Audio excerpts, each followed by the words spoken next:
I'm Steve Collins, and I'm going to talk about some of our most effective out-of-bounds plays, things that we have found have been really good for us as far as scoring easy points. So what I'm going to have the blue team do is get in a box set, someone throwing it in, and as you're doing that, I'm going to talk a little bit. My teams have been really good over the last 8 or 9 years. We've won 3 state championships. I think we've been runners-up 4 times. We've been in the state finals 9 straight years. There was a point where we were really bad when I took the job for the first time, and this is what kept us competitive, out-of-bounds plays. It was something that, there were several things that I looked at when I took the job over. When I got the job, the school had like 5 winning seasons in 35 years. I knew we had a lot of building to do. I'm lucky that I've had a couple professional players come through, but I knew I had a lot of work, and there was a couple of things I knew I could do. I knew I could out-scout people. I knew I could spend more time on it, and I knew I could score some points out-of-bounds plays. I didn't know if we'd get the ball past half court. I didn't know if we could run our offense. I didn't know if we could break the press. I didn't know if we could press, but I knew we were going to have to be not in the 80s when I started out, but I knew we were going to be probably in the 40s. And I knew if I could get 6 to 8 points on out-of-bounds plays, we had a shot. And I think people don't spend enough time on out-of-bounds plays. I don't know why. It's kind of that last thing. I teach math, and it's like everyone teaches probability at the end of the year. It's kind of the thing you just throw in when May comes around and it's warm outside, and it's the end of the school year. It's kind of the same. It's an afterthought. Out-of-bounds plays, side out-of-bounds plays are afterthoughts, and I'm not sure why. They have become less important in the last 5 or 6 years because, again, I've had really good players, and scoring isn't our issue.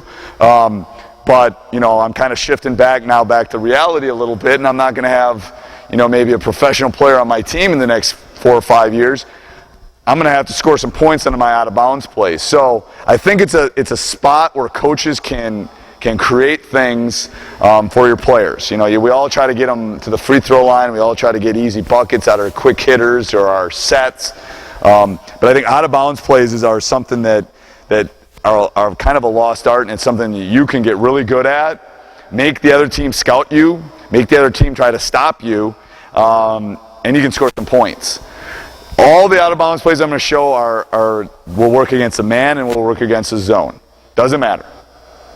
We'll work against both of them. Some work better against man, some work better against zone, but I don't think you can have a set for man and a set for zone. I think you got to have them both.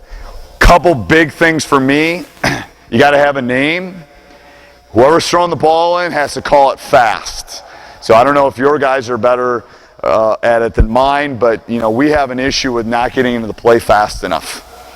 So we literally practice getting into our out-of-bounds plays during practice, and if they don't, we run.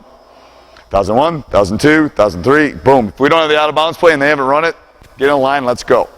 And I don't run my guys very often because we run a full court kind of offense. So yeah, I think it's really important. Depending on who's throwing it in, they got to really, really talk, and they got to yell it, and it might be a packed gym, but they got to let everyone know we're running 3, we're running 5, we're running 2, whatever it is. We use a numbering system on our out-of-bounds plays just so I can help them a little bit. I don't tend to use numbers for plays or quick hitters because early in my career I had a quick hitter that was 1 and they thought 1 shot, and it was a whole. It's not as big a deal underneath the basket if you call 1 or 2. So that's why we number our out-of-bounds plays. But call it early, call it often is basically what I said. There's a couple that I'm going to show you that seem really, really simple. Simple is complicated when it comes out-of-bounds plays. Don't overthink it.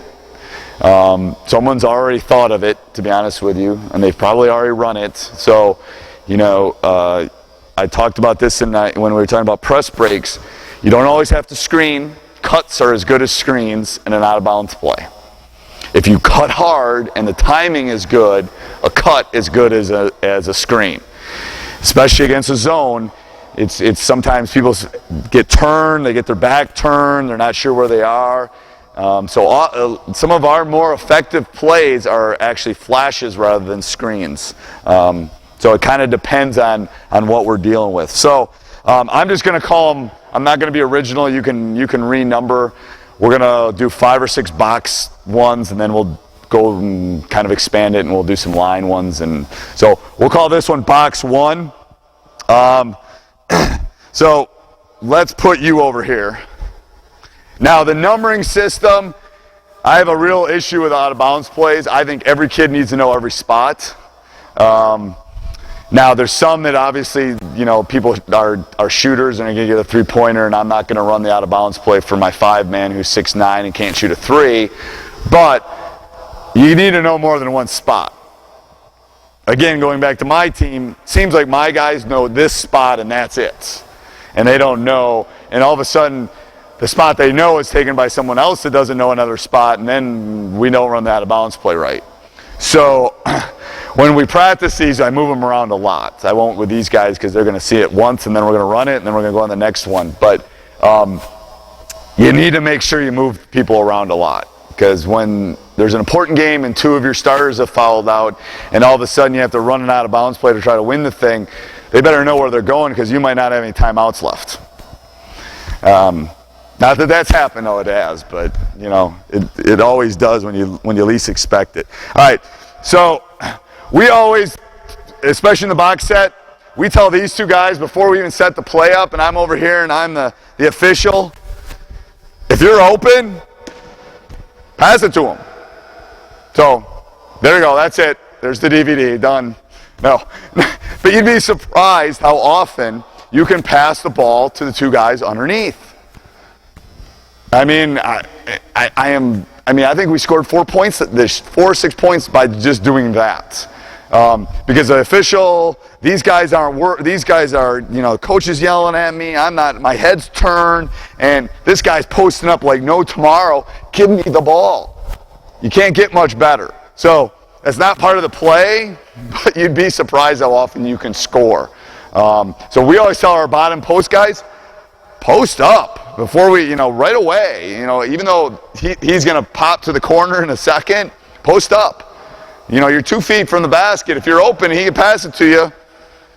We don't need to set 7 screens and 4 cuts and do all that. You know, let's get the ball into you. So what's going to happen is you're going to post up, and then you're going to pop to the corner. Boom. You're going to screen for him. All right, you're going to pop out. The ball's going to go to the corner. All right, to here, to here. Nope, stay there. Stay there. All right, you're going to pop out. You're going to go down and set a screen, and you're going to curl in. Curl in. You're a big guy. We're going to pretend you're 6'7". Oh, I know. My doctor told me I was going to be 6'5". I'm 5'11", so it should be a lawsuit. So cut, curl, boom. All right? Why will this work? Got to cover. Got to cover. All right? Got to cover. So it doesn't matter if it's a zone. If it's a 2-3, this guy's not going to sit here and just let him stand out there. He's going to creep out here. Same thing with this one. So it doesn't matter if it's a zone. It will be open. All right, so let's run this one more time, and then we'll have White come defend. So post. Good. We don't always have to set this screen either. We can just pop. Good. Curl. Down screen. Little one. All right, give me the defense.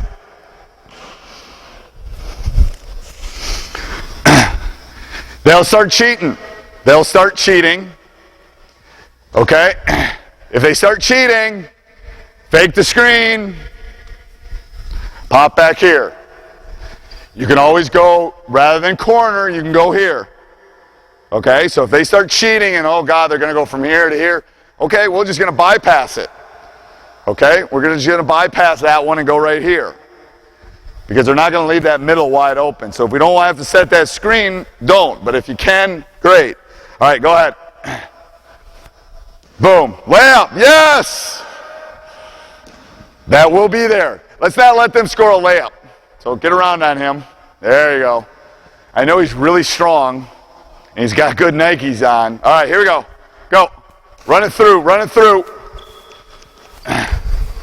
Good. Screen, screen, screen, screen, screen. Look for the 3. Curl. Good. Excellent. What's your name? Justin? Justin did a great job if you want to rewind on that. He did a good job of curling. He came down here, screen, boom, he's the second option. All right, the guy that screens always our second option. So that will be there. All right.